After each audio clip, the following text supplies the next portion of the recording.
We're here to celebrate the 50th anniversary of our favorite auntie and uncle. Only aunt. My favorite too. We're all favorites around We're all here. favorites. They're all favorites. What are you? Since you're going by, just a quick hello and then. Oh, on camera, right here. No, she's right here. She's right here. There you go. Hey, into the camera. Okay. Just say hello. It's not. Oh, hi, Lord Josie. Congratulations. Great to be here. Perfect. Great. That's what we need. Yeah. We're here to celebrate the Josie and Lauren anniversary. Can you believe it? They made 50? Unbelievable. Perfect. Yeah. Perfect. Well done.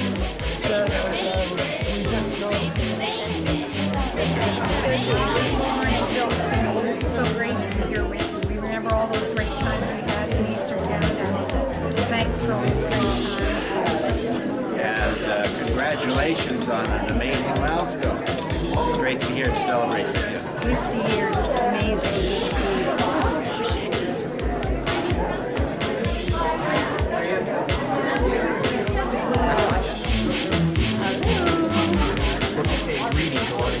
Greetings to Lauren and Josie. Good evening, everyone, and welcome to Josie and Lauren's 50th anniversary. If I can get your attention just for a moment, I can explain to you how everything's going to work tonight, and it'll go a lot smoother, okay? So can you all see me? First of all, you must be able to see me from where you are, because I'll give you a briefing about how we're going to make the evening work. Okay, so when you were wandering in, you would have seen on the table out there that there are a number of square bits of paper. Some like this, some of them are red. There's 2 stacks of them there. There are also a whole stack of these little golden corners. My children don't have a clue what these are, but all of us should know what they are because back in the day we used to use these all the time. So what we're having you do, those pictures that we asked you to bring with you, if you get a hold of either a red or a white card, we're trying to use a red and white theme this evening, and whatever pictures you brought, either of yourself or of your past or pictures of you with Lauren and Josie, you can add them to the card, and then on your table you'll see little stickers and things that you can use to decorate your card, and there's pens there where you can write messages to Lauren and Josie about congratulating them for their 50th. Now the other thing you need to do, the photographer is now set up outside. He's got a lovely little setting there. So we're going to have a picture taken of you this evening. So there'll be a shot from some time in your past and a shot of you this evening. And it can be couples, individuals. Lauren and Josie will be available to jump in on your picture if you like. So they'll make themselves available. And there's going to be a copy of that picture for you this evening to take home with you. But also on your card, we're leaving a space for you to put a copy of that. Are you filming now? Yeah. Hello, Lauren and Josie. Congratulations on your 50th wedding anniversary. May you have another 50. Perfect. Yeah. The things she's helping us do. Hey, you gotta take a quick video hello. Just a quick video hello to Lauren and Josie. Hi, Lauren Josie. Congratulations on your 50th. Perfect. Perfect. Do you have it now? We live in Calgary now. Yeah. I thought you were in the States. We were. Yeah, we bounced around a bit. All that kind of stuff. Tell me everything to say. Congratulations, Lauren and Josie. We are thrilled to be here. And to see all your family again, what a treat. So we're just having a great time. Looking forward to the rest of the evening. Love you. Hi, Josie and Lauren. Congratulations on your 50th. Yeah, isn't it happy that you invited us? Yes, very happy. It's a big milestone. Great to be here. Just okay. Now go. We're glad to be here, and it's just a delight to see all our old friends. And this beats being on the golf course with your grandpa anytime.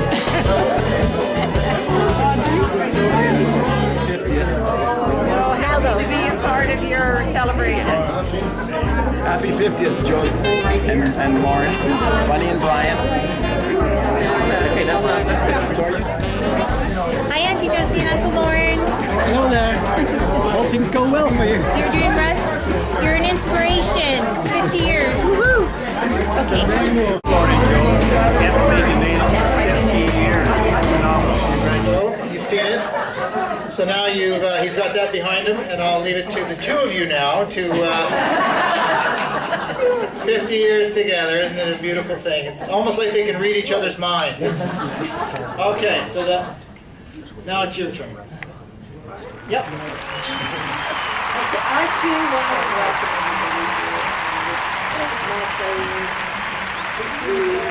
friends and family, and I'm going to introduce our family. Travis and his family, please stand. Travis, Lorraine, Cindy, Janessa, King, Prince Dylan, and that chair there. There he is. Troy.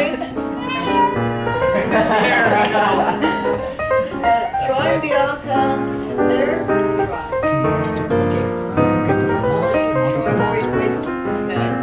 Alec and Camille. Camille. She's on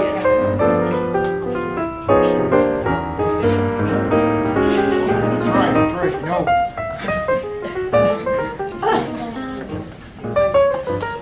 Alec and Camille belong to Troy and Bianca. Wave at her. Wave at them. Okay, our only daughter, Jody, is here. Her husband and her youngest daughter are in Saudi Arabia. And her other daughter, Camille. But I know, I really do know my brother.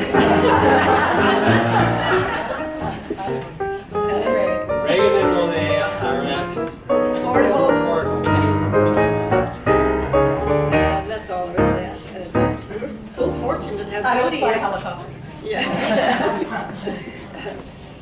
Jody had a bit of a problem getting here. So her one flight was canceled, but she managed to overcome all the obstacles, and here she is. And then there's Todd and his lovely wife, Lorraine, or her brother. Okay, team break it up. We can introduce ourselves if you like. Hannah, Liam, and Abram. Okay, here we go. And this guy here. Okay, now girls, now. Launch. Launch.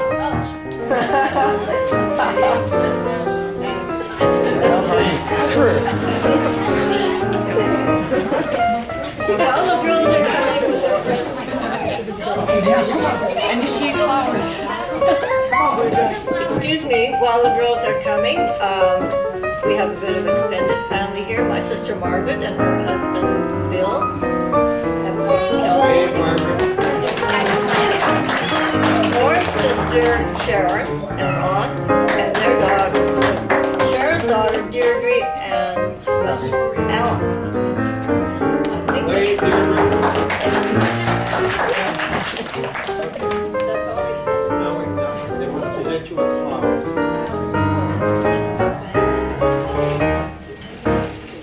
Okay, pose, you're on pose.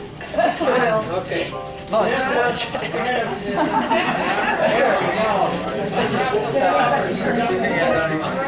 I like the attitude, it's good.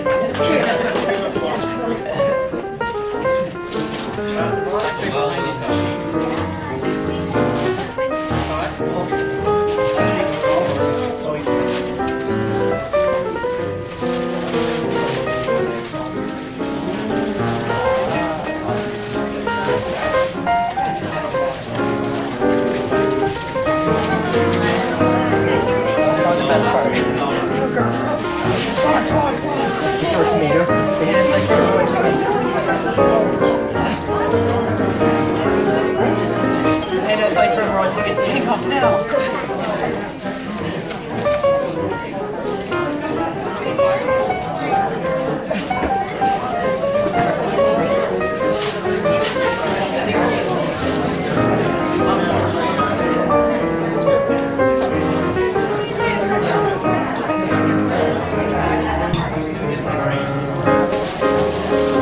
So pretty.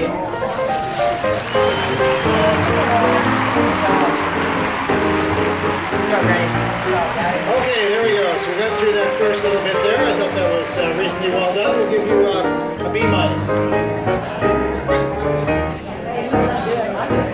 Oh, okay. Don't worry, my dad's a hard. That was totally. Oh, it was so hard. Okay, so we're experiencing a minor delay. It's just visit amongst yourselves. Give us about 3 minutes. We'll have this all sorted out, and then we'll carry on with the program. So it's good to have all these little glitches at the beginning because it gets a lot smoother as we go along, right?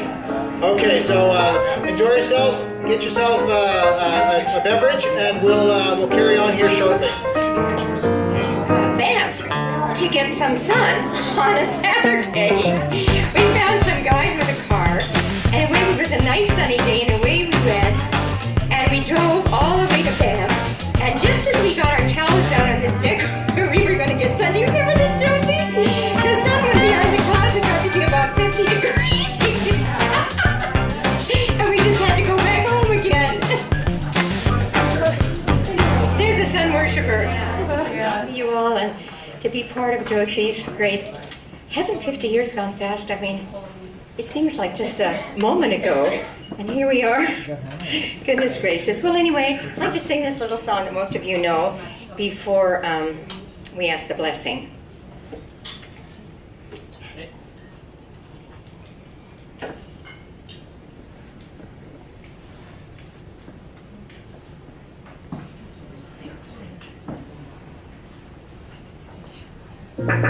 Here we go.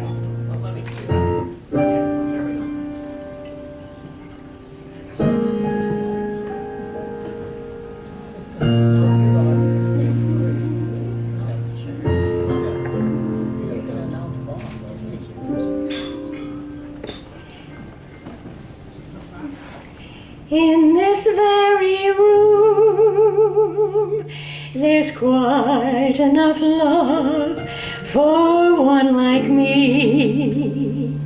In this very room, sounds like we're off key, there's quite enough joy for one like me.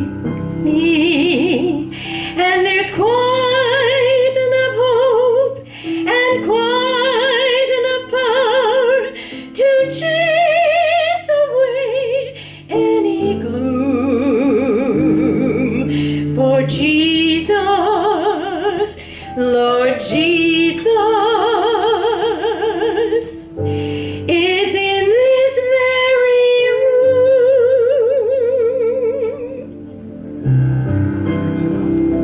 'Cause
Thank you very much, Marlene. We're also greatly honored to have the Reverend who tied this knot almost 50 years ago to the day. So, Reverend Bob, are you... Where are you? There he is. So I was wondering if you would honor us by blessing the meal. If you do half as good a job blessing the meal as you did getting my parents married, it's going to be some meal. So if you would, do you want to come and do it here, or would you do it from there? I think I can be heard from here. Awesome. Thank you, Todd. What a delightful evening and what a wonderful occasion that brings us together tonight. It's my privilege to ask God's blessing, and we've been reminded about the presence of the Lord is here, and we all appreciate that. It's very real and true. Let us pray. Our Heavenly Father, we are blessed this evening with friends of long acquaintance, with a beautiful time of celebration together.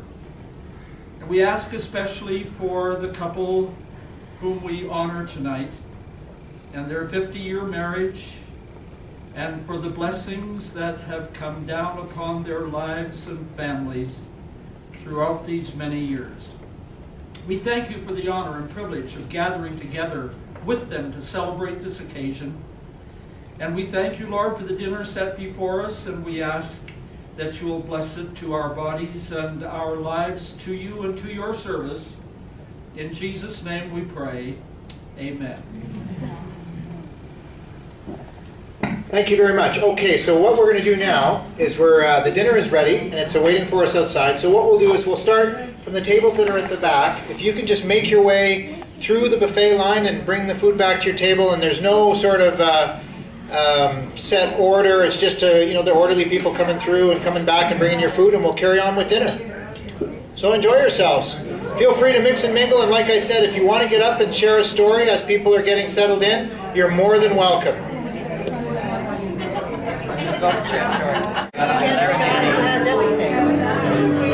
Okay, so Marlene, if you'll come and I'll give you the microphone here. We'll have Marlene Zimmerman and entertain us with another song.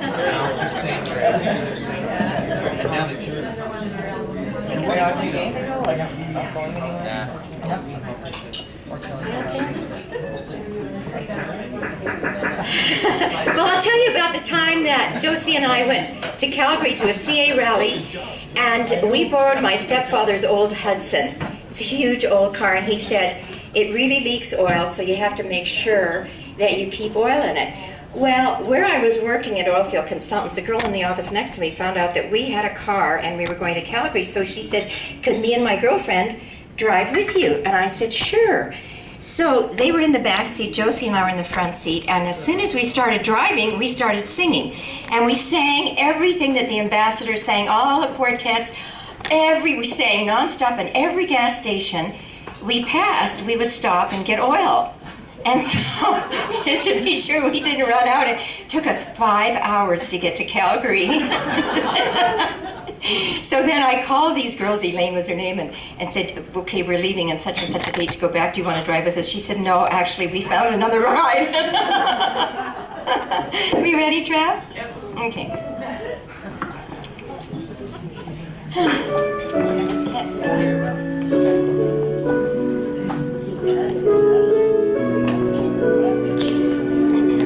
Cherish the treasure.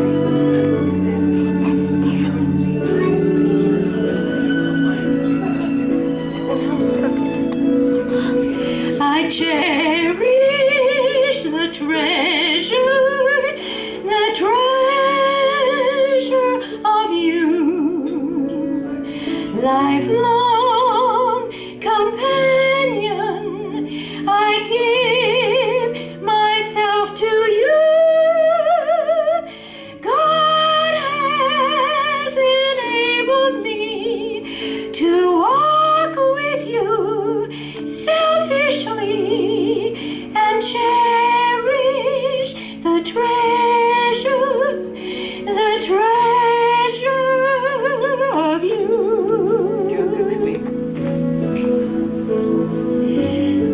I obey the Spirit's voice and seek to do His will.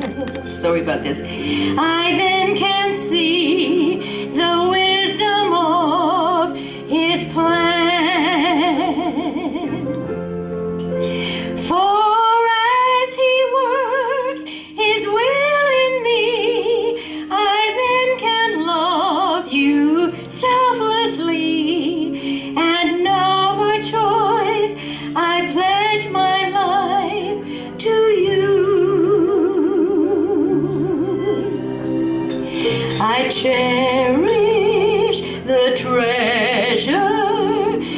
treasure of you,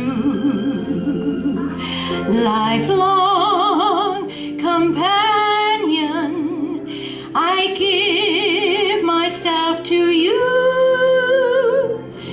God has enabled me to walk with you faithfully and cherish the treasure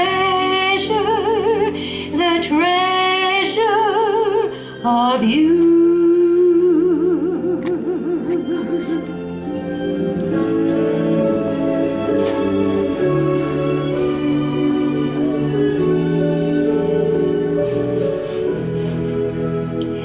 This sacred vow I made to you did not contain an if, though oftentimes we found we disagreed.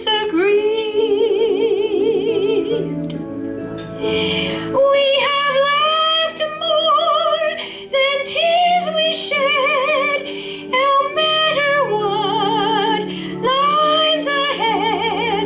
Our home will be a refuge of unconditional love.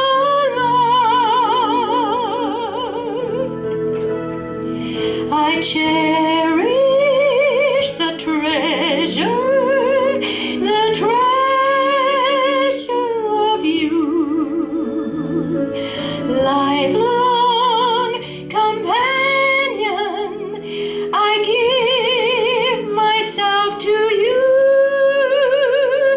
God has enabled me to walk with you faithfully and cherish the treasure of you. Cherish the treasure of you.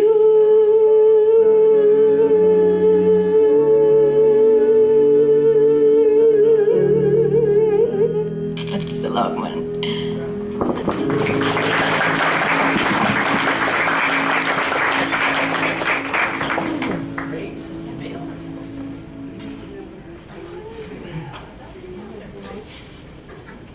Okay, Mom. Let's bring up the matriarch of the family, my mother, Josie Braithwaite. 50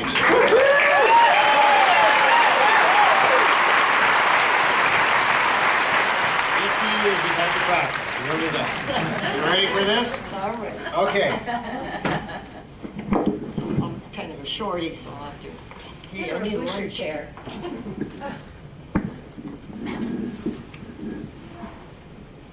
50 years and counting. Where did they all go? The years, that is. It seems like a long time ago that we were together at the start of this great adventure. In fact, not far from this very location. It seems that so many of you were there as well, Central Tabernacle, when Lauren and I said I do to each other. And then 25 years later, a bunch of us were in Hawaii celebrating 25 years together. Hawaii and then Edmonton. I think this is more fun than Hawaii was. It seems like so much time has passed so quickly. I guess it's true that time does fly when you're having fun. So here we are 50 years later, almost to the day, February the 14th. And so close to where our relationship began. So come with me as I reminisce with you all about the greatest 50 years of my life. In fact, I can go back a little further than that.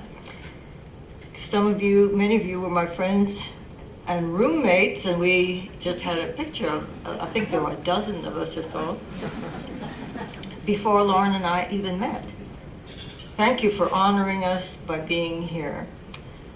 When you sing in the choir in church, you get to see everybody in church. One day I noticed a friend of mine, Ernie Marshall, sitting with this handsome, athletic-looking young man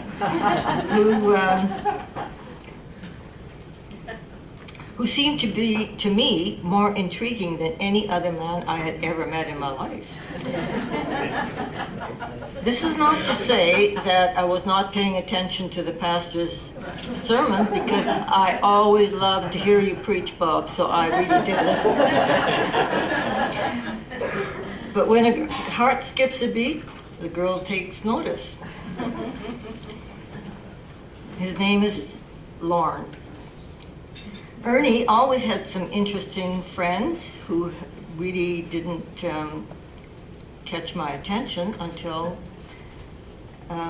this serious-looking university student who was a U of A football star, and a hockey star, and a curler, and a Block A member, whatever that meant, and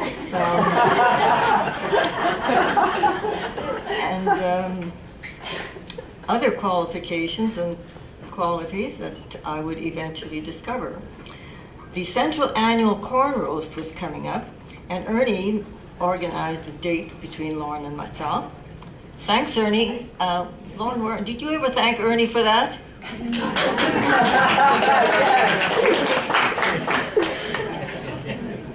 Anyway, we were soon dating, and he must have been a charmer, because I was soon typing his papers, doing the laundry, while he concentrated on sports and working his way through university, and probably other interests as well, I don't know. That is not to say that he didn't do anything for me. Cars and I had not had a very favorable history, and I suspected that Lorne might be a keeper when he bailed me out of my first car, Prince. Anybody remember that car? But if you don't remember, don't feel badly, because I spent a long time trying to forget the thing. Anyway, as I recall, it was a Prince, but it should have been called a Toad. And as I recall, Lorne, this car that was so temperamental, when Lorne took it to Edmonton Motors to negotiate a trade, he elected not to turn the motor off because lest it never ever start up again. So Lorne talked the salesman into trading the Prince in for the Toad in for a bug. I was impressed. Now he had to be a keeper because he had a car, I didn't. Well, one date led to another, and eventually, on February the 14th, 1962, our treasured friend and pastor, Reverend Robert Taitinger, who we have a very deep respect for, married us, and we are very happy to have him here tonight with his darling wife, Shirley. You tie a pretty good knot, Bob. Since then, it has been a whirlwind of moves with a new baby with every move, until we collected a family of 3 boys and 1 girl. The moves kept happening, and lest life should get boring, Lorne one day brought home a Johnny Horton North to Alaska platter, testing the waters for a potential move to Alaska. Now this time he'd gone too far. However, fortunately, the project was canceled, and so was the move. My contribution to those moves was to go ahead and find a home for our family. I was to go and do the scouting and leave the short list for Lorne to negotiate the final deal. Now with each move, I was given a budget. Anybody surprised about that? I thought since each move was a promotion, our new home could maybe be a bit of a promotion. But when I could never seem to find a car that actually, or a house that actually, a suitable place that actually within the budget, I did the best I could, and the realtor and I turned the short list over to Lorne. While Lorne was ambitious and determined to create a secure future for his family, he managed to take the odd vacation, and many of us we have precious moments of many of those vacations at Merrill Lake, Sylvan Lake, Kelowna, Banff, Jasper, Utah, and even a couple of trips to Hawaii.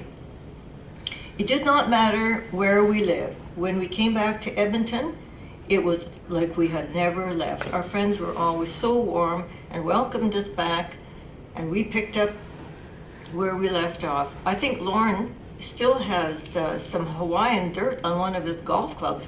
There's got to be a story to that. I don't know what that was about. We also made an annual pilgrimage to visit my mother in Priestville and Lorne's parents in Regina and Meadow Lake a few times. Although Lorne was not always able to join us, my mother was his champion, knowing full well he would always be a good provider for me and her grandchildren. I'm struck today as I remember Lorne's parents' 50th wedding anniversary a few years ago, thinking how long 50 years seemed. Now here we are experiencing that very 50 years of marriage ourselves. I find it hard to believe that it's been that long. I could go on sharing stories of our triumphs and tears, but I want to share just a bit of our future. I have loaned Lorne to several, this light isn't very good here. I have loaned Lorne to several organizations and endeavors over the years, including his current position with the City of Toronto, which is an experience in itself.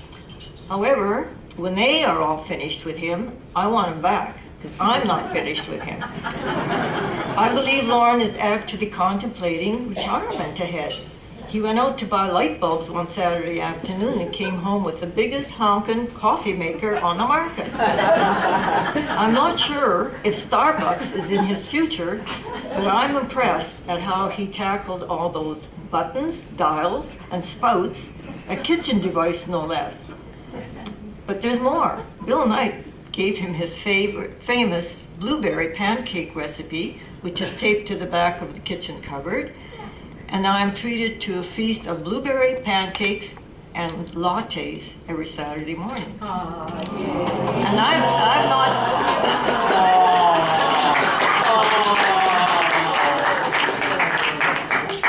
I still haven't learned how to operate the thing because he does such a good job. Keep at it. So here we are together with our 4 wonderful children and their spouses, except for Jody's, who is, Brian is in Saudi with their youngest daughter, Michaela, and their 2, Reagan and Linnea, the 2 older children, are in school in Port Hope. But Jody is here after a challenging, flight cancellation and a couple of things, but here she is. She's a trooper. And the grandchildren, minus Jody's, are a bunch, let me tell you. They're runners, rugby players, soccer, equestrians, swimmers, and academics, all of them giving us no end of joy and pride as we watch them start out in their lives, or in their endeavors, their adventures. But most of all, today is about celebrating the best 50 years of my life shared with you, Lorne. My heartthrob, my lover, my best friend, my Prince Charming, my Valentine, and I love you now and forever, sweetie. Oh,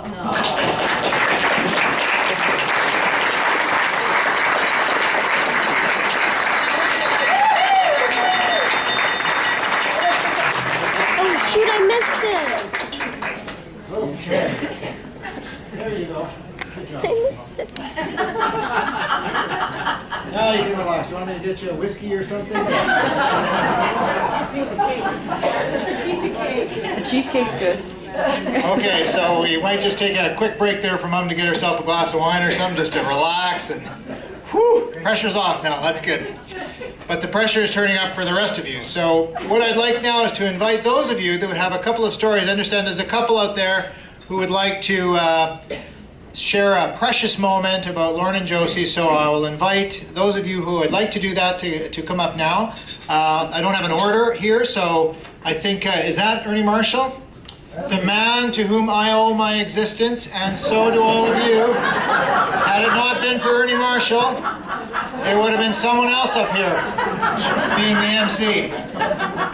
And it would have been someone else sitting there. What would have you had to talk about for the last 50 years? All right, Ernie, there you go. Just think of it, you wouldn't be enjoying this nice dinner tonight, all this friendship together. It's truly a wonderful evening, and I'm so pleased we could be here. My contacts with Lauren go back to when he was 14 years of age. I grew up in a community about 25 miles from Dewberry, where he was born and raised. And I became a school teacher and taught grade 9 in Dewberry, and Lauren was one of my pupils. That was the only year I ever taught, and Lauren is only partly the reason that was the case.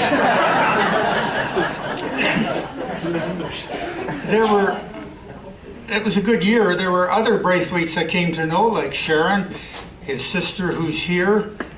Donna Bell, his cousin, was also in grade 9, and there was Brian in grade 7, and Lorraine, who's here. I think the only people from Dewberry here tonight are Lorraine and Murdy, her husband. Lorraine's the second cousin of Lauren. She was in grade 7 at that time.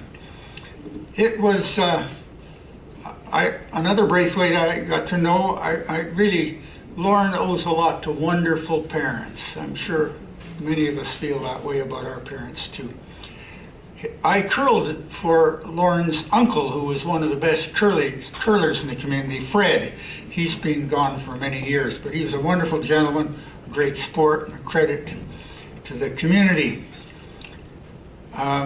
Lauren was sometimes late for school in the mornings because he had to get up at good hours, milk the cows, and get that done. And sometimes, whether the cows weren't cooperative or what, I don't know, but he'd be a bit late. They lived on the edge of town, and it really griped Lauren that as soon as the kids, their siblings, grew up, of course, Dad sold the cows. He only kept the cows around to keep the kids busy. So Lauren came to Edmonton in grade 10 for hockey, and his mother made the decision that he should have room and board at my parents' place. My parents had moved to Edmonton and lived here a short few years.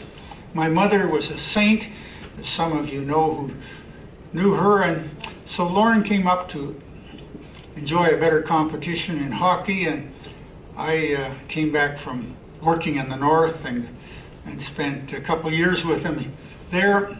I enjoyed watching him play midget hockey and then the Oil Kings. In fact, Gladys reminded me that I was enough of a follower of Oil King hockey that when they went to Memorial Cup finals, I just got out of university that year, so my cousin Doug and I got in my Volkswagen Beetle and went to Toronto to watch the Memorial Cup in Toronto, which they lost, I believe, in 6 games to the Cullen brothers. I must say I learned things from Lauren, although I was a few years older than him. I didn't mention probably his greatest strength in studying was numbers. He was good in math. I learned from Lauren the value of persistence and hard work. He was outstanding in his ability to be focused and achieving his goals.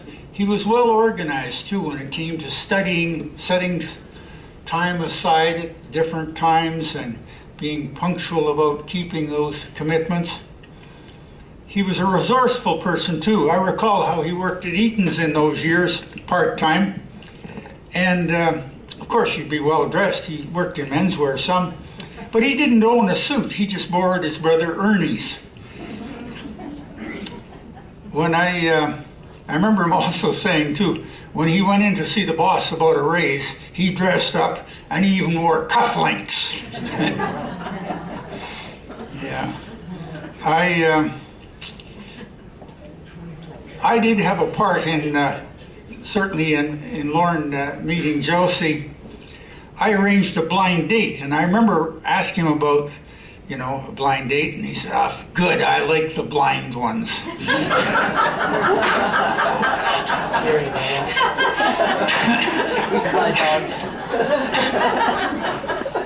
That was sort of a joke between us, you know.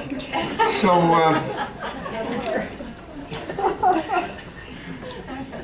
I recall that after him and Josie were going out together, a very traumatic event occurred in his life. It was in summer holidays.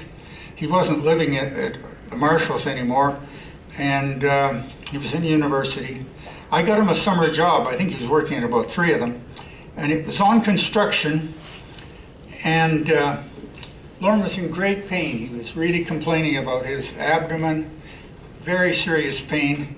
He doesn't show up for work one day, and he'd gone into the hospital overnight, and they found his appendix had been ruptured for a couple of days. And if he hadn't been in superb physical condition and young like that, he would never have survived. We wouldn't be here today. I also recall at that time Josie really demonstrating her concern and love for him and visiting him in hospital. I must say the day he met Josie, she was an unclaimed gem, and I've always had the highest of regard for her. So I'm happy to pay tribute to this couple. I think anybody deserves credit who stays together in 50 years. There's plenty in our society that doesn't really doesn't encourage that. God has blessed.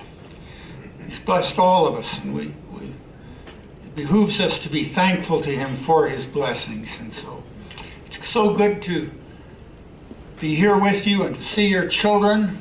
It's good to hear Marlene sing, and wonderful to see the Tatengers. I just never really thought I'd likely ever see the Tatengers again here on terra firma, but it's wonderful to be here, and wish you many more of God's blessings in the years ahead.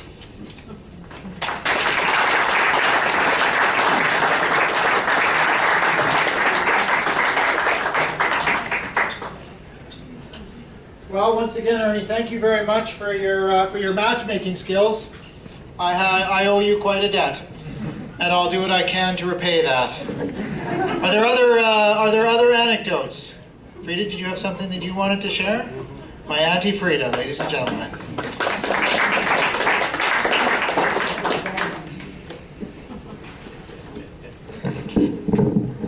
As Ernie has said, it's a delight to be here. I was talking to Josie a couple of weeks ago, and she reminded me of an incident when Lauren and Josie were married, and Jerry and Hillary, Audrey and Vernon, Johnny and I, we would quite often go on weekends to either Jasper or Banff. The guys would golf, and we would take lunch and whatnot and have a good time. Well, one weekend we went to Banff, the 8 of us, and the guys were going golfing. And so we said to them, after you guys are finished golfing, we'll go out for dinner. But they went golfing, and instead of walking, they spent all the money. We were all poor in those days. They spent all the money on renting golf carts.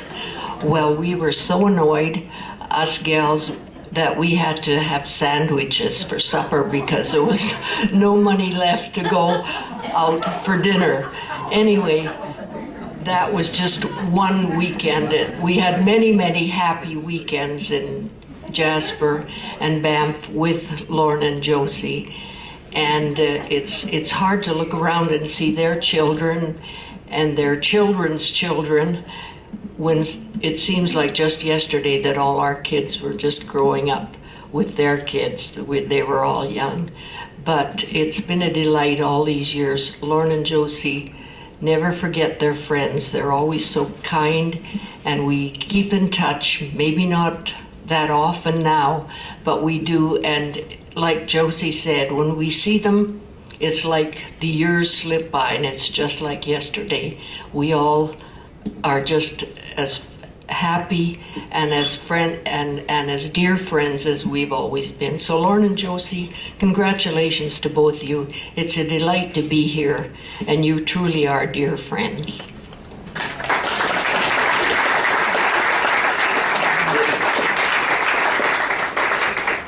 Are there others? Oh, we have another contributor, Mr. Brian Wilcox.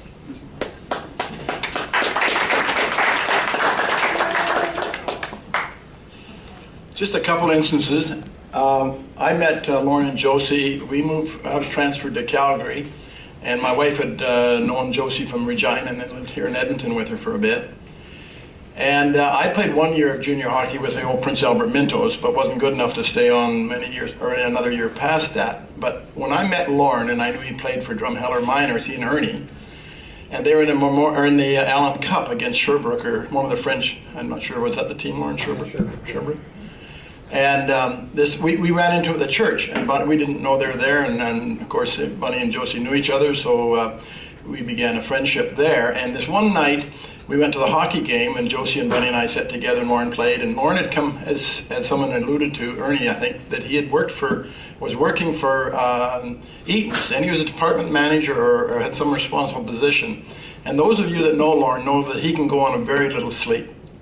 He had a capacity to do that was beyond most folk. But this one evening, we went back to their house in Brentwood for lunch after the hockey game. And Josie and Bunny were in the kitchen, and Lauren and I were in the living room. Lauren said, "Do you mind if I just lie down on the?" I think I'd only known him a very short time. "Do you mind if I just lie down on the carpet here for a minute?" And I said, "Oh no, go ahead." Well, I'm telling you, 20 seconds and he was gone. He was gone, and Josie came in, and that really did start something. Oh, I was just, So that was the one time when I thought, boy, I never saw a man that could do that. And I learned later that he could do that from his home to the airport very quickly, often the same cab driver, and he could do that. Power nap, wonderful. The other one was that we lived in the same area in Huntington Hills, and we got to play bridge a lot with them. And this one evening, Bunny and Josie were both pregnant, and our son will be 42 in November, so one of the boys, who's going to be 42? One of them. That's me. You will be. And the mothers were pregnant, and we had played in cards, and our son was to be a month later. And this is one of the things that Lauren couldn't put on his resume, but all of a sudden in the middle of the night, Bunny had labor pains. So Lauren was only about 3 blocks away, so I phoned, and Josie saying, "Well, you go up there and stay with the kids because I got kids here." And so Lauren babysat. So I don't think he had that on his resume very often, that he was a babysitter. And it was an unpaid babysitter. And it's been nice to watch his growth through business. It was just a delight when you see someone that's got the abilities and the commitment and the grace to do that. And they've been very dear friends, sometimes from a distance. But I remember being at that 50th in Toronto. And so blessings to both of you.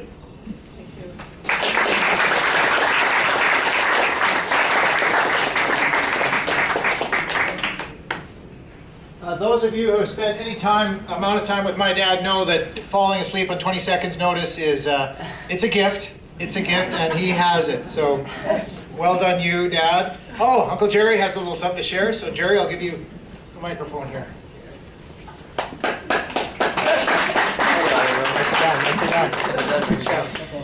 For Hill and I, it's a real delight to be here and celebrate this great occasion with Lauren and Josie, and we extend our warmest congratulations to you on this special day.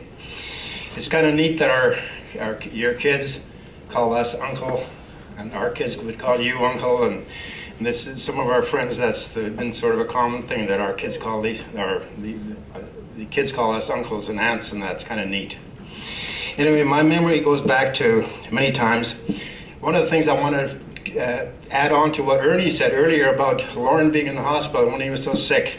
I went to visit Lauren there, and I think he was so sick he was delirious, and talking about time and what time it was, and he looked at his hospital ID bracelet to see what time it was.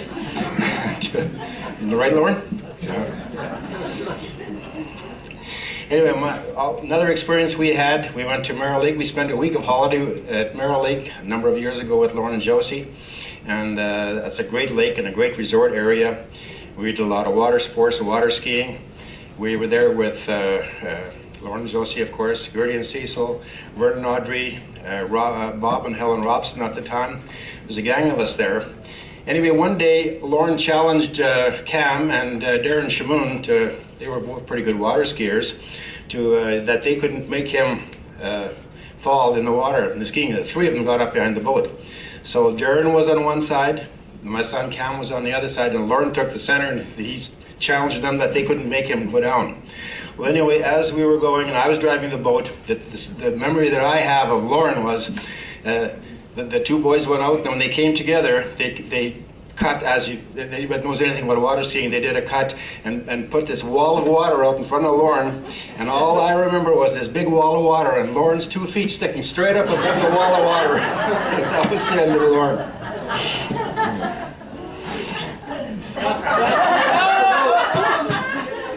the boat, and that's Bear Lake. And if you look in the back of the boat there's Lauren just trying to get his skis ready for the next round.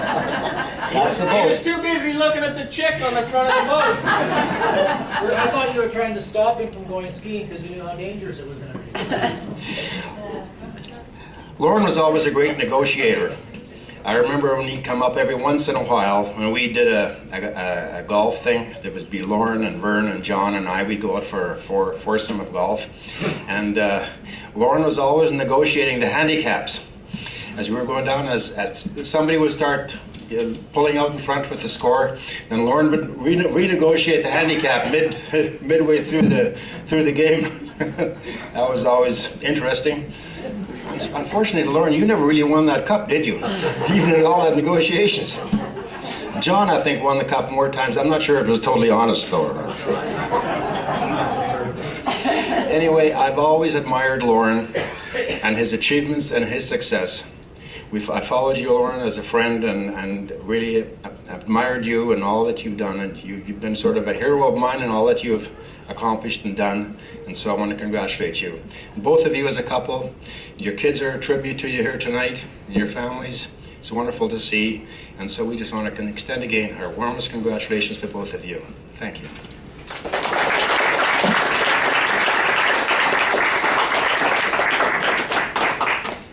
Okay, anyone else? Oh, there's someone. Come on down. Good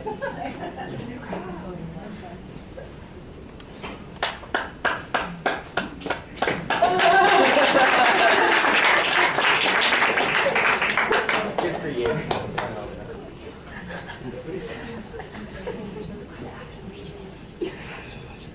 Tough looking over the crowd and figuring out that you're probably the youngest guy in the room. And I don't know who you're talking about, Ernie, when you said that Lauren was good at math or arithmetic. I worked with a guy and he was terrible. He had more creative accounting that would make a project work, and it was hard to convince him it wouldn't. So we never used Lauren's numbers. And I didn't know that Lauren, because of distances, we did play some golf, but it's been a long time ago. But I can remember one instance, and Pool Construction Limited, which built all of Oxford's projects, would have an annual golf tournament, and they'd get the staff together, and we'd play golf at the Leduc Golf Country Club, and after the golf match, we'd go over to Nick Honestlich's place and have a barbecue. So Lauren and I get paired up, and we're riding in a cart together, and we're playing with two pool guys. And we got a little inside game going, 2 bits a hole or something, which for those of us that really know Lauren, he doesn't like to lose. So we were down on this one hole, and Lauren hit his, what he called a power fade, but it was a bad slice, and he's in the bush, par 5 hole, someplace in the back 9. And we get to the end of the hole, and now we know what was your score? So we all said, one of the pool guys had a par, and I probably had a bogey, and Lauren says, yeah, I had a 6 too. And the pool guy that's keeping score, he says, Lauren, you were in the bush. And Lauren says, oh yeah, I had a 14. True story. He probably doesn't. He won't admit to it, but he does. At that same game, I got to tell you this other. And we were probably down a couple points on the match, so we would have pressed the hole. And we're playing teams. So anyway, my ball rolled into a dry creek bed, and I was going to take a drop and had a stroke. It was lateral water hazard. And Lauren, being competitive as he is, he said, no, he says, you hit the ball where it is because we're not going to lose the press. You hit that ball where it is. Well, the ball's sitting in the middle of a bunch of rocks. And I don't know how I'm going to get it out of there. So I said, no, Lauren, it's only a stroke. We'll catch him at the green. No, you hit the ball. He insisted that I hit that ball out of that pile of rocks. And there was no convincing him otherwise. So I get in there and I, try and grind my feet into the ground to get some kind of a base. And here's that ball sitting there. And I look at it, and finally I take a real hard swing at this thing, and the sparks are flying, and the rocks are flying, and there's steel flying off the club. But somehow I got that ball out of there, and it ends up in front of the green. And he says, "What a wonderful shot. What did you hit?" I said, "I used your 7-iron."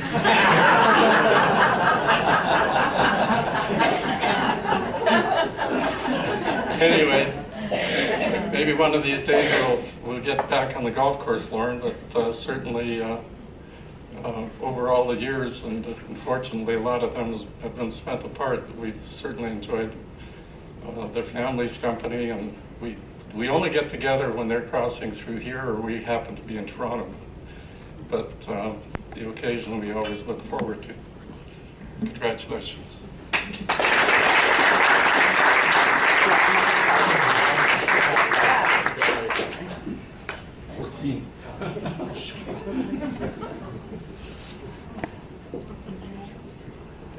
Okay, so to summarize the golf, Travis has dug up a couple of photos of some of the golf escapades of Lauren and the lads. There, of course, being the famous cup.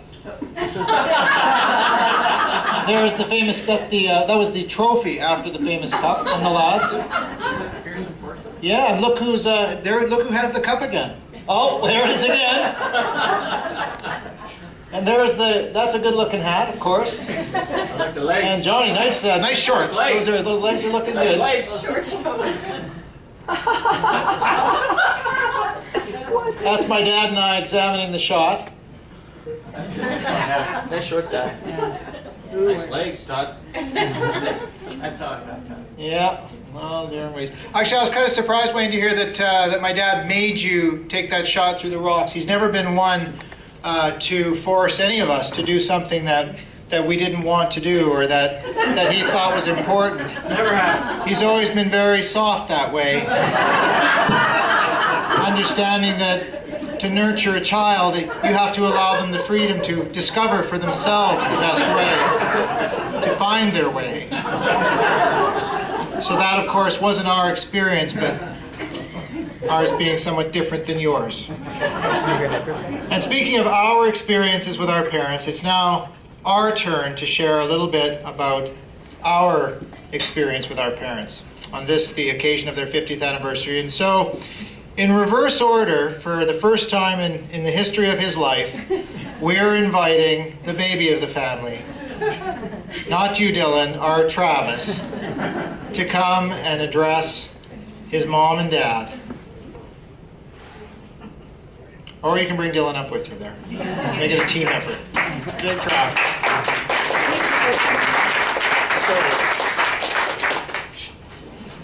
So the Dylan part wasn't planned, but Lorraine had to make an escape, so here he is. So this is my toast to the bride. So I should probably start off by saying that, we had some help. The siblings helped me write some of the speech, and well, let's see if you can figure out which sibling helped me write this part. As the youngest of Lauren and Josie's children, that seems pretty mild, I had the benefit and experience that they gained in raising 3 other children before I arrived. Any guesses? Although sometimes I'm convinced that the other 3 wore them down. That's got to be oldest child syndrome. I prefer to think that by the time they got to me, they were experts. Definitely oldest child syndrome. Then they suggested I cap it off with a story of how I was abused as a young child. I was the weakest, least developed intellectually, taken advantage of, youngest child story. But I digress. For this particular speech, I wanted to think of a story that captured who Josie was. And I spent a few days trying to think of that one special story that drawed out all her special attributes. And I'll be honest, I couldn't do it. I couldn't think of a story. I mean, there was a time when we were wrestling in the basement, and I'm the smallest in every single way in weight, and Mom was the equalizer. She came in and made them roll off. Then there was the time, and this is one of my fond memories, we all loved peanut butter as kids. And squirrels love peanut butter. And, well, we would take peanuts and we would slowly move the pile of peanuts closer to the sliding glass door in the kitchen. And then eventually we moved the pile into the kitchen. The pile got bigger. And, you know, Mom, we did it slowly. So Mom slowly went into it. Of course, the squirrel came into the house. Todd slammed the glass door shut, and this squirrel went nuts all over the kitchen, up and down. Josie's like, get that door open! So that was Mom the Adventurer. And then there was, I have fond memories of this, of trying to make me the hockey star. I did not get that gene, although they did everything to try and give me that gene. Including Mom. She would dress me up for hockey the night before. Everything on. Except the helmet and skates. She drew the line there. I would go to bed. She'd wake me up at 6 o'clock in the morning, throw the helmet on, put the skates on, throw me in the back of the car, and dump me off at the hockey rink. And that, you know, of any story, that, you know, that was Mom. Because no matter how awkward or how difficult it was, she took care of us. She made it happen. The countless Valentine's days, the special occasions. Mom was the loving spouse. You know, they asked me to say the sultry woman, but I can't do it. It's my mom. When I saw the picture of her on the boat, I'm like, no, we shouldn't put that in there. Let's put a skirt on her and put her on the boat. Or maybe the time she helped friends and friends of the family and family with a helping hand, a bed, or a meal with the love that Jesus would. That kind of gets close, but not really. Instead, I want to tell you what I've heard from over the years, mostly when I moved, actually it was all when I moved out of the house, from friends of the family, from extended family, business associates. Here's some of the words that they would come to me and talk to me about my mom. They'd say that she was a prayer warrior. And I couldn't figure out how they knew that. But that's what they would say. They'd say she has a giving heart. A lot of them would say she took care of me when I needed them, when I needed it most. You know, a few classy ladies and a lot of amazing women, and everything from my friends to business associates. Thank you for letting me know. Thank you for sharing with me how you view my mother, the bride. I mean the bride. It meant the world to me to hear that. Now here's my perspective, what I saw behind closed doors. This lady is a prayer warrior. Every night she prayed for us kids. She prayed for friends. She prayed for extended family. We'd hear about someone in need through the telephone or through email, and she would pray. I could swear that her prayer saved my life a number of times. She's a devoted spouse. a loving wife, and a loving mother, and always trying to please. From the smallest, youngest perspective, she was an equalizer. She's a devoted mother, and she was always there, always. Please join me in paying honor and thanks to the bride, Josie Braithwaite, my mother, Lauren's spouse, and best friend to us all.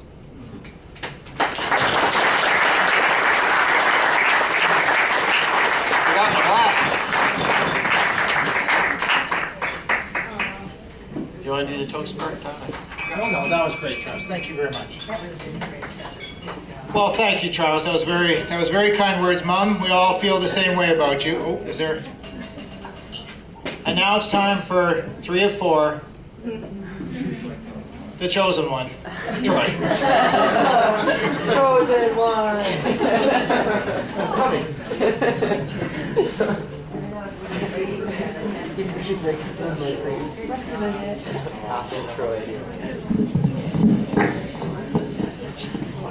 Wow. A lot of syrup and honey here so far tonight. Any chance I can bring a little balance to the situation? Yes, so I am 3 of 4. I have no name. Chosen one. Golden child. I am the neglected middle child. Yes. With all of the psychological issues, imbalances, problems to overcome, as any neglected middle child in the audience knows. So yes, as 3 of 4, I come with baggage. So I will start in the very early process of my relationship with Mom and Dad. As a couple, I'll try to keep it focused on them as a couple. At a very, very young age, I heard a story of Dad recounting my coming of being into this world, being a conversation, and it might have been somebody in this room, and if you are in this room, I'd like you to fess up. That would be appreciated. The traditional age-old, then we were in London, and yes, I got and remember, I'm hearing this over the phone, very, very young child. Got Josie pregnant, not sure we planned that very well, or a version thereof. I'm not saying I have the quote. If they challenge me on the quote, it might not be correct. But the block in my mind is, I can't quite get through it entirely. So I worked my way through that as a young child, psychologically getting over it. I was basically a study break during his MBA at school in London, which most of you know, which we don't talk about a lot, but it's out there, it's for real. And I figured, well, maybe the fact that both Mom and Dad are middle children as well, which is true, right? Is this accurate? You're both middle children. I thought maybe eventually I'll get some sympathy, overcome. I'll be better. I'll be fine eventually. Then, at just a barely slightly older age, with my older brother, who set up a boxing ring in our basement, and you know what? I acknowledge. He put a little bit of equipment on me. I think it was Dad's old hockey shoulder pads from when he was about 7 years old, which were basically paper. And Todd boxed me. I mean, I think he was basically twice my size, if not 3 times my size. And so we did the boxing, and never mind Todd and I. What went through my mind as I was bleeding and broken on the floor was, surely to goodness gracious Mom and or Dad saw him setting up the boxing ring and doing all of this stuff. So there had to have been some sort of enablement to allow him to do this. And the explanation I got was, well, your older brother doesn't have a real close sibling. He needs someone to play with, and you're not quite big enough, so we're just going to box you up and let him punch you around. Okay. Transitioning, moving on. Trying to feel good about ourselves eventually. Got to just old enough to really have important Christmases, where you sort of get the fact that, Santa Claus isn't quite out there, but you really, really want certain stuff. This is Troy. What are you talking about, bud? Let's just put it this way. There was a particular item that I was very, very concerned about. And they remember it like yesterday because I remember it like it was like 10 minutes ago. So I know they remember. And you've all been there, right? That one big gift. And for me, it was a guitar. We were in Edmonton, which is so appropriate for tonight, which is why I chose this story. Everybody's gifts get opened. All of mine too. It's all done. There's nothing left. And that guitar that I wanted so badly, so badly, didn't come. Literally cleaning up.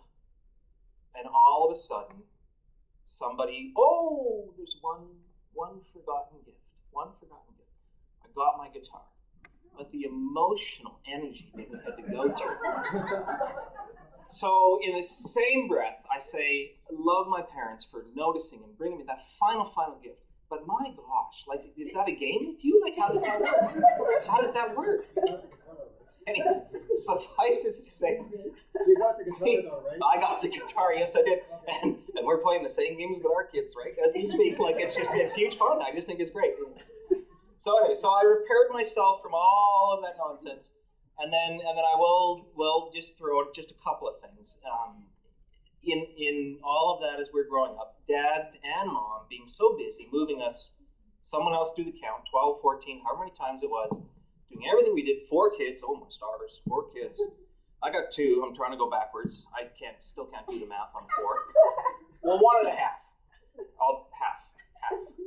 Someone said, I'll give back half, They still found time, like my stars. The number of weekends, and I'll do one story with Travis. The number of weekends that Dad took Travis and I go-karting. I mean, it's the fondest memory I have with Travis. A real connection point for him and I. Dad found the time, in his busy career and everything else, to continually do that with us every single weekend and spend that quality time with us. And it's just a really, really special time that is just. I don't know how on earth he did it. And Mom with the stuff that she did with us too, same thing. And then moving on, they would, and I'm trying to keep this short. They would keep enabling us. Like my biggest memory, I've done Todd. Like he just beat me up, so we're done with that.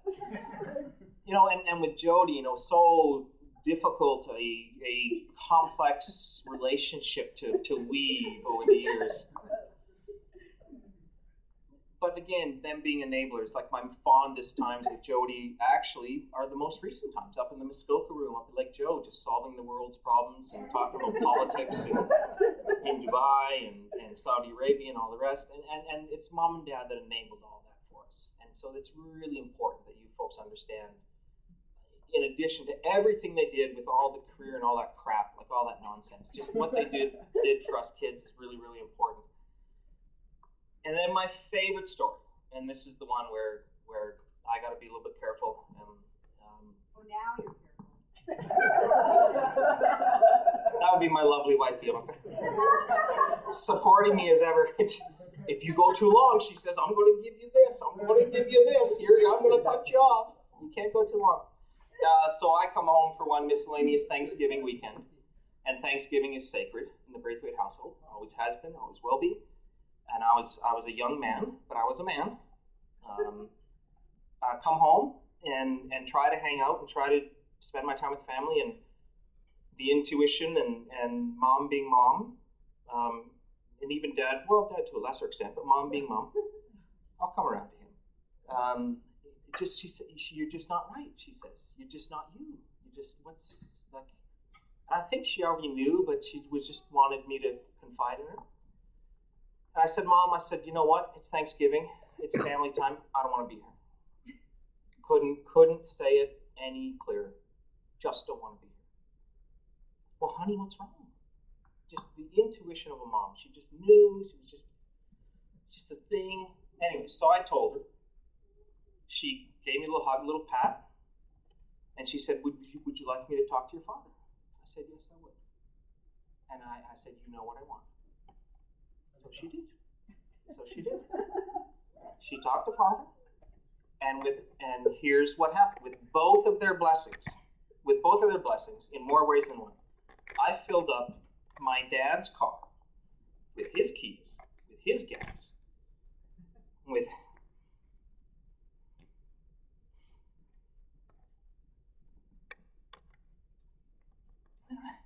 and I filled up Mom's Tupperware with her cooking. And I skipped family Thanksgiving weekend to go meet my wife in Montreal. And Mom knew. She just knew. It was just one of those moments in time. And then we proceeded to, that was obvious what happened after that, because we're here now. And we got a whole bunch of our own baggage, which we're working our way through. So just that kind of special intuition and moment is just a real touching point for me. And then when we decided to get married, and I know probably half the room knows, but Reverend Bob Taitinger and Shirley, they married us. So there's a kind of a poetic justice to them marrying Mom and Dad, and then coming and marrying us, and Reverend Bob's words still ring in my ears like yesterday, and we don't see them very often anymore. And just seeing him is part of what, and hearing the voice, just part of what evokes some of the emotion. So, I mean, with everything they've done, and all of who they are and what they are, my story to you is that ends with the intuition and that moment where they can be that kind of friend and partner with their kids, where you never skip Thanksgiving weekend with this family. And at that special moment, not only did I skip it, I went with, their dad's car and mom's cooking and their blessing and saying, son, we don't even know the details because we weren't that together at that point. This was still pretty early days. For them to do that for me, that's my life story and my life moment to share with you on their 50th. And I just hope and pray that God gives me the character and judgment to be that connected with my children when they get to that point. Thank you.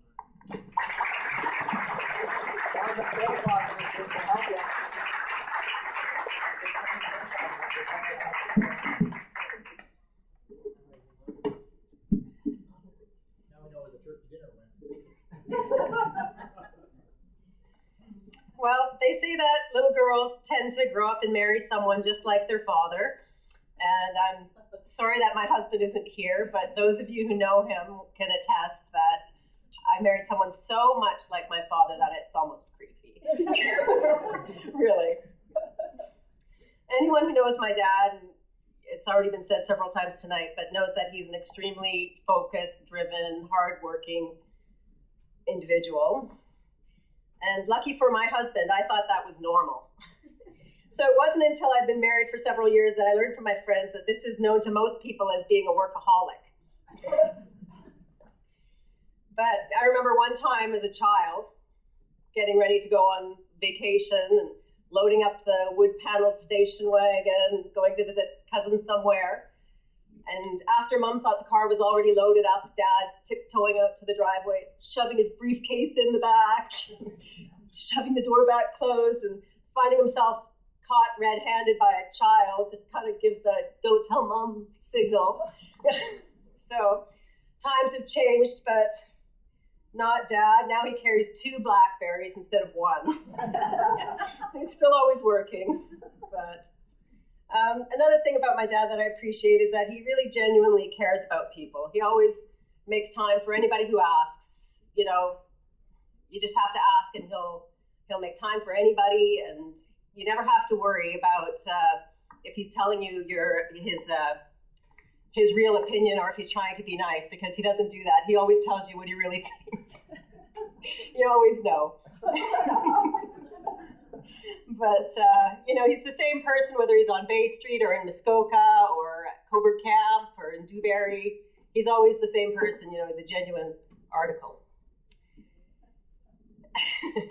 And they say that little girls become more and more like their mothers as they age. Well, and that's quite an example to live up to.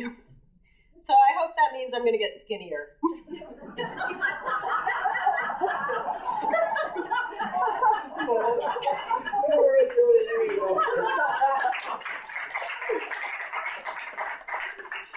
Like my dad, my mom is also an extremely hardworking person.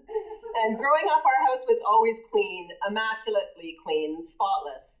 And, there was never a dish left in the sink to wash up later, and the dishwasher was never left till morning to unload, and dinner was always on the table. And by the time you sat down to eat dinner, the pots and pans were already washed and put away. And of course, it wasn't until I had my own family that I had any appreciation of the level of work that was involved in keeping a house at that level of cleanliness. So I'd like to say that now that I'm a grown-up, I'm a fastidious housekeeper like my mother. That would be a lie. I do have a housekeeper who comes twice a week. And it's all I can do to keep it together in between her days. But I figure there has to be some kind of perk to living in Saudi Arabia. But whilst it is possible to hire a housekeeper to make up for my domestic shortcomings, there are other traits my mother possesses which I hope to emulate. She is extremely loyal. And I'm sure that I've disappointed my mother on many occasions and that she's been annoyed with me and probably angry. But, you know, I've never ever questioned her love and support, and she's always been there for us. And she's also always been there for her friends. She's a very loyal friend. And, you know, as life comes your way and you have different crises and things, you know, she's never ever said a judgmental word about anybody going through a crisis. And with our own friends, anything that happens, you know, the only thing she ever says is, you know, there's two sides to every story. And I think that philosophy to life has served her well, because 50 years of marriage, and here she is surrounded by, you know, lifelong friends. So, if it's true that you marry someone just like your father and you become just like your mother, I can't think of a better home in which I could have grown up. Happy anniversary.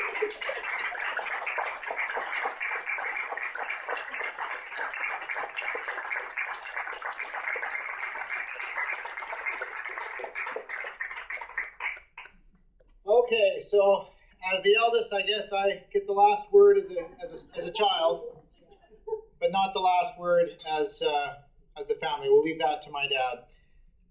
And I really struggle with how do you summarize 50 years of marriage in such a few words? As the eldest of the Braithwaite children, I perhaps have had a little bit longer to observe my parents and have an appreciation for the distance that they've traveled over all these years. And I could share a few of those thoughts with you, but you have so much more experience than I do with my parents. So you know so much about where they've come from. So my perspective is just what it's been like for me as a child, as our family grew up. Well, I don't have many recollections earlier than Vancouver, but I do remember when our family went to London when my dad went back to school. And I remember moving into a townhouse where the carpets, I didn't realize it then, but they were very brown and they looked a lot like potato sack. And that was because they were worn completely right through to the underpadding underneath. But we moved into that home and my dad went to school and I went to kindergarten and I went swimming, and I remember my parents bringing home Troy. I don't remember the phone call, whatever that was. I do remember bathing you and you peeing all over me. Where is he? So if you feel that somehow I was harsh with you later on in life, it might have been out of a sense of perhaps wanting to get even. I don't know. It's hard to keep track of those things.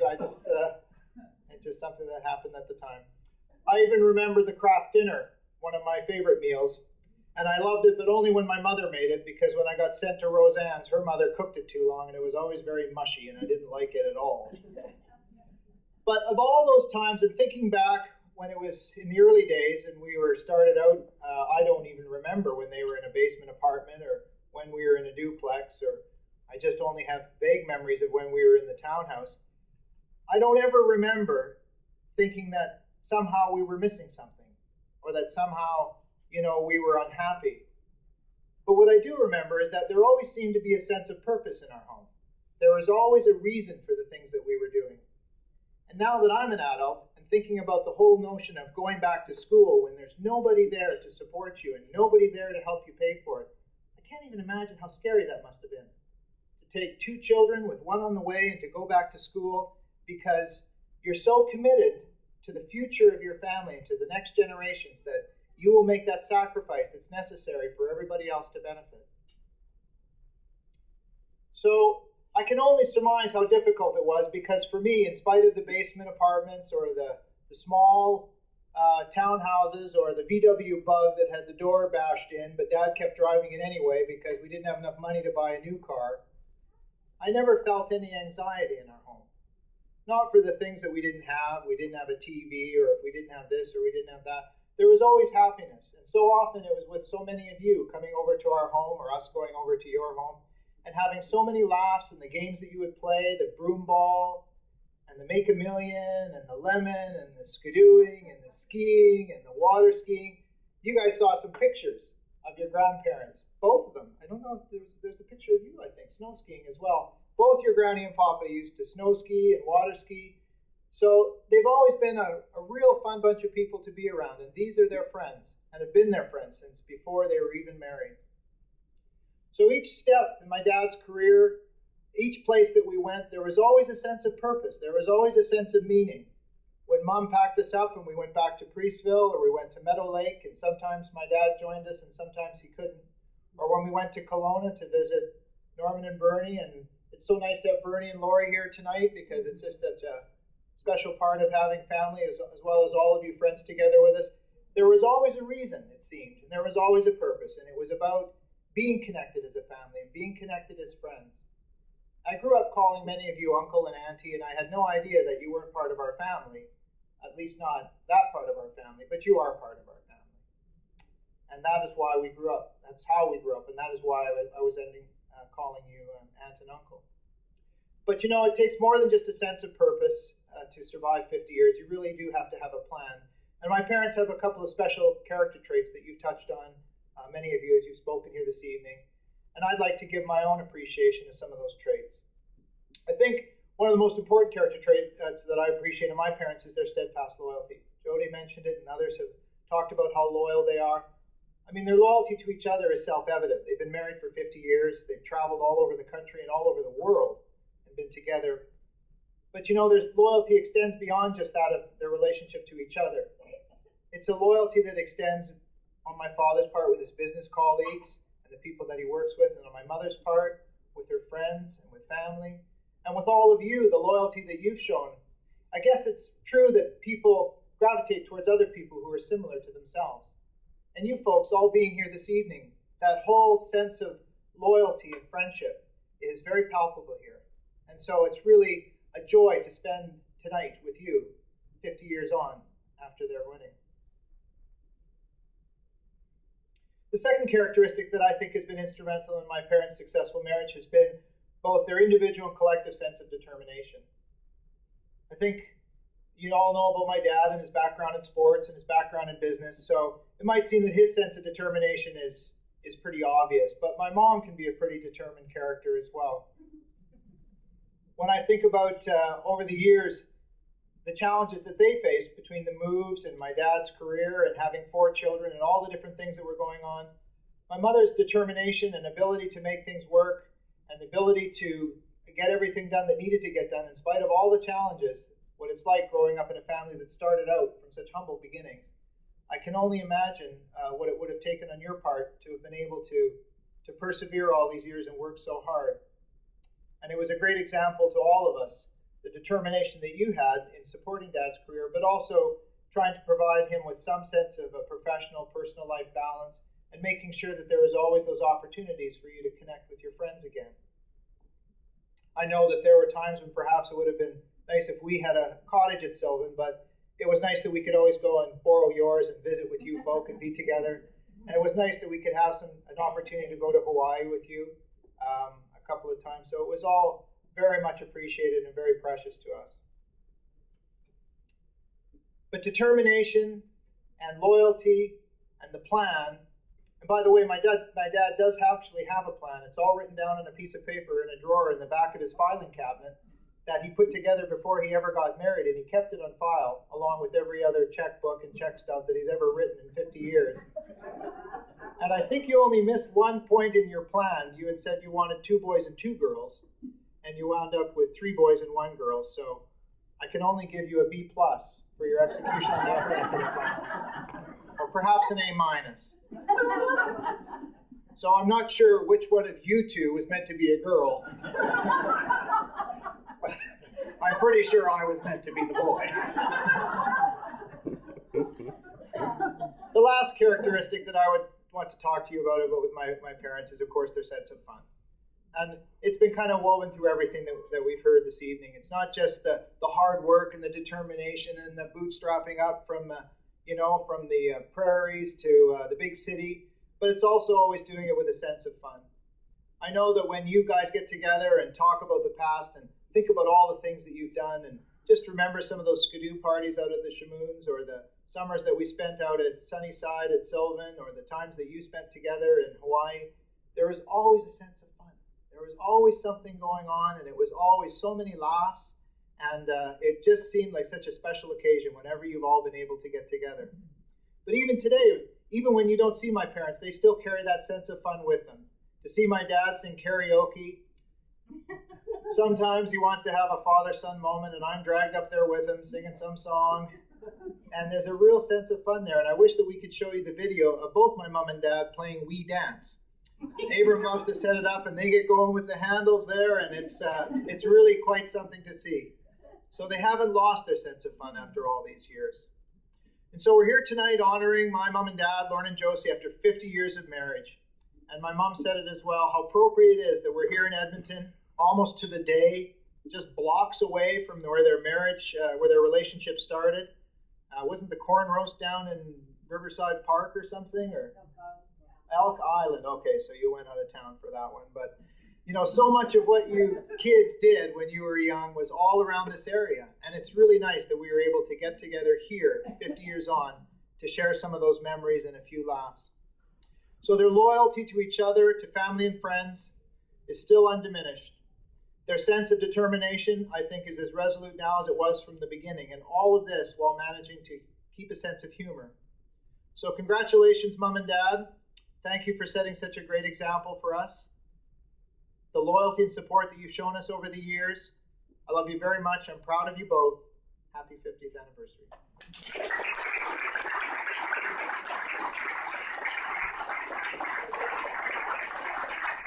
But of course, the last word always belongs to my dad. If there's one thing I've learned about discussions with my father, the last word belongs to Lorne.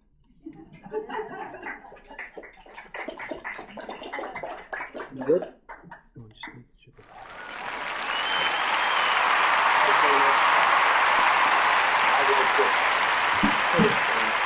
Reiterate what I said to you earlier. Thank you all for coming. It really is a pleasure to see so many old friends and get an opportunity to chat and update one another, etc. And the first thing I would like to do, I'd like to compliment Josie. Doesn't she look good after 50 years?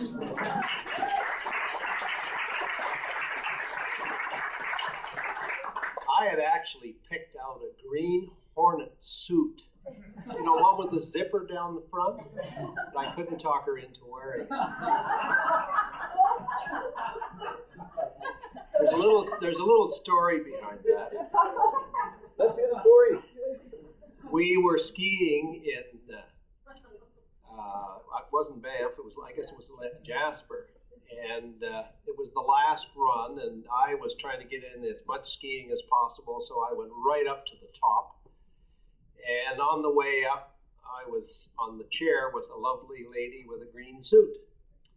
And it had a zipper down the thing here. And of course, she was asking me where I was staying and a bunch of other things. And I was sort of the last run, Anyway, I said, well, no, I'm meeting my friends halfway down, and a bunch of us are here, etc. So I'm really excited to get down to the halfway point to tell John and Vern and Jerry about, do you know what I ran into on the...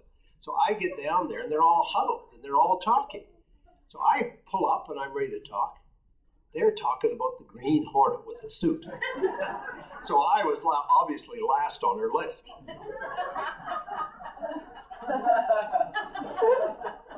Anyway, over the years, we've had so much fun. The Green Hornet story, the Snorkel Award in Hawaii. Where's Cecil? We were golfing in Hawaii. As a matter of fact, I think it was at our 25th wedding anniversary. And I think Cecil and I were partners. And I think we were playing against the others. And we were doing extremely well until we ran into a little bit of problem where both Cease and I kind of lost perception in terms of where the water hazard was. And anyway, so that evening we gave Cease the Golden Snorkel Award. So we didn't win the game, but we certainly showed them that we could float down the river pretty well. Anyway, many years ago, some of you know my early history, some of you may not. I was born and raised in Dewberry, Alberta. My father was a cattle buyer, national grain elevator operator for 45 years. And he was a friend to everybody in the community. He was not a particularly good businessman, but he taught me some real things that I used the rest of my life. And one of them was, when you're given responsibility, you accept it, and you don't hand it off to anybody else. You work, and you work, and you work, and you know how to work. And that was a great trait that I learned from my father. My mother was a piano teacher and very talented lady who taught everybody in that area. Boy, it would be nice if they could have been here this evening. Anyway, from those modest beginnings, I met a modest beginning lady as well, and we started on our journey of life getting married here. Interestingly enough, one of the first things that we do, we actually lived in a basement suite. I forget how much it was in terms of renting it. But I soon discovered I was going to university, and Josie was supposed to be putting me through university. So she got her PhD putting hubby through, and she had a very good job, and she made a lot of money. She was a professional executive assistant in the oil business, and had other responsibilities in the office, etc. But I soon discovered that she had a credit card from virtually every store in town. She had Holtz, she had Hudson Bay, she had Sears, she had Eaton's. Every credit card going, she had it. So I finally, convinced her that we maybe shouldn't be spending so much money on credit cards. And eventually I said, pick one, and all the rest we're going to get rid of. And she kind of reluctantly did that. And interestingly enough, today I have the reverse problem. I'm the one that's spending too much money, and she's the one that's telling me that we got to be careful and we got to be responsible, etc. But Josie and I have had a wonderful life together. I've had the good fortune of having a partner who has supported me thick and thin. Some of the things she had to put up with in terms of me moving here, there, and everywhere were not easy. They were very difficult. I had an opportunity to go to work in Alaska. I was working with ATCO at the time, and I sat down and talked to her about it, and she kind of said, you know what, I'm upset. I don't want to go. I think it's wrong. It was even a few tears. The next day she said, okay, when are we going to get organized and get on with it? And that's the type of lady that she was. And I am very thankful that I think without her, I would have not had the opportunity to achieve what I've achieved over the years. And even with my family, all 4 of our kids, we've had wonderful experiences, different with every one of them. But that's what family and that's what life is all about. Some of you may not be aware that in the job that I do and have done for many years, that I have kind of a Jacqueline Hyde's probably not the right term. I was trying to buy, I'll tell you a quick story that relates to everybody in this room. We were trying to buy Cadillac Fairview, and Cadillac Fairview was in financial difficulty about 10, 12 years ago. And we're in New York and negotiating a deal. And the deal, it's about a $5 billion deal. And there were about $500 million apart. So I spent all day negotiating with a guy from Goldman Sachs. And with no lunch, no supper, and it's about 9 o'clock at night, and I am really tired, and I'm really cranky, and we're just not getting anywhere. And at one point, he took a run at me and accused me from being kind of square and backward from a small town in Alberta. And I took after him and I said, you know what? You are as dumb as a fence post. I said, those people are loyal, they're honest, they're hardworking, they're salt of the earth, and their lifestyle is a lot better than yours. And I said, if I have to go back there, it'll be a pleasure. So it's one of those experiences. One of the big elements of Josie and my life is our 4 children. They were, you know what, children are in the early years, there's lots of pain and lots of joy and lots of different things. But when you get older, you realize how precious they are. So to all 4 of you, I say thank you. To the grandkids, thank you for being part of Josie and my life. You have made it better in many, many ways. The other story that you might find interesting, one of the big things that I did in my career that was so much fun in doing that all of you were aware of is the Woodwards transaction. Woodwards, of course, were a major department store operation in Western Canada. They got into financial difficulty and the company had to be sold. So Cadillac Fairview and Cambridge got into a competition in terms of buying Woodwards. And someday I will write a book on that transaction. I've saved all the material. And it was really exciting from my point of view because this was the West. And Cadillac Fairview was the East, the evil enemy. And I had made up my mind, and my partner Don Priddle and I had made up our mind, we were going to win that battle come hell or high water. And we used every trick in the book. And we were successful, and it was a great milestone in my career. There's some other interesting little stories that I think are worth talking about. One of the things I took a great deal of pride as a developer is that I was truly the only national developer in Canada, because I did projects in Newfoundland, I did projects on Vancouver Island, and most of the provinces in between. I think PEI was the only province that I never did do a project on. I've had the good fortune of spending almost 3 years in Dubai and developing about $3 billion worth of projects. I did a project in Bahrain where Todd worked when he was over there. This was about a $200 million project in downtown Bahrain. More recently, you watched on the TV where they took down the Pearl statue in Bahrain, and that was 200 yards from where I was doing this development.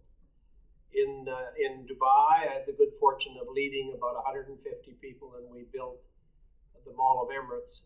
The Mall of Emirates, phase 1 pro forma, $754 million, 487 stores, a $90 million ski hill in the middle of the desert.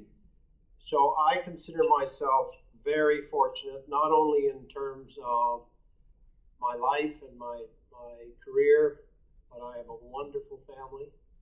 They support me through thick or thin, and I'm really looking forward, going forward. I'm 70-year-old now. I've just been offered an extended contract at what I do. I'm president and CEO of an organization in Toronto called Build Toronto. I delivered them a $20 million dividend check last week, and they asked me if I'd extend my contract for 3 years. And I said, no, I'm not going to do that. I think it's time that I either retire or move on and do something different. I always dream. I dream about what's the next hill, what's the next challenge. And I think that I've got a family, I've got good health, and I've got the energy, and I've still got dreams, and I'm sure all of you do. And part of my dreams is that we make sure that we make time to come back and see our friends as often as possible, and once again say thank you for being part of our life. It's been our pleasure. Thank you very much.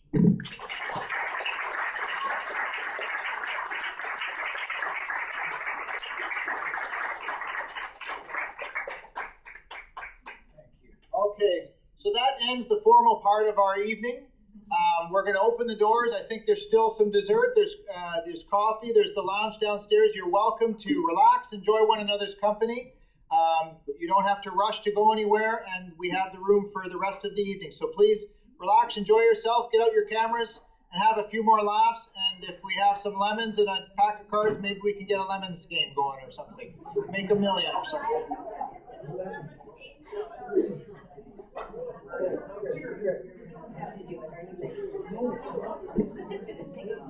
Oh, I'm sorry. Actually, there's one more.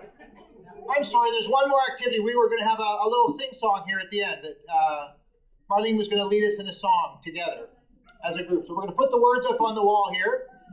If you'd like, you can sit or you can stand to stretch, and we'll sing a song. I'm sorry, I was all panicked there. You were panicked. Word and then Like father, like son. You know, one of the things that I really love about Lorne is that he makes sure that Josie gets to see her friends. You know, when you're a friend of Josie's, you're a friend for life. And she's there in your high times and especially in your low times. And I love you, Josie. And I just am so grateful to Lorne that he always lets Josie make time to be with me and the rest of you too, I'm sure. So God bless you on this 50th anniversary. This little song, I hope I can see well enough here to read this, but oopsie. I'm just going to sing this song. You might not have heard it, but it's great for them, I think. And then we're all going to sing a song together a cappella. So clear your throats. And I know I've got the best singers in the world in this room, so I expect to hear some really, really good harmony. Let's see if I can get through this song, should I? Oh, you know what? Let's forget it. We'll forget that one. I'll sing it to you alone, Josie. By yourself. You know that song, I'm so glad I'm a part of the family of God? Okay, here's the soprano note. And here's the alto note. I'm is that tenor, and the bass. Get your note. Hum. Come on. You're making me out a liar. Okay, hum. All right, let's go. I'm so glad I'm a part of the family of God. I've been washed in the fountain, cleansed by his blood, joined heirs. Come on, everybody. As we travel this sod, for I'm part of the family of better. You will notice, I'm going to raise this a little bit. You will notice we say brothers and sisters round here. It's because we're a family and these folks are so dear. When one has a heartache, we all shed a tear and rejoice in each victory of this family so dear. All right, all together now. I'm so glad I'm a part of the family of God. I've been washed in the fountain, cleansed by his blood, joined heirs with Jesus as we travel this side. That's beautiful. I'm a part of the family of God. And here's another one. By and by, when the morning comes, all the saints of God are gathered home. We will tell the story, how we've overcome.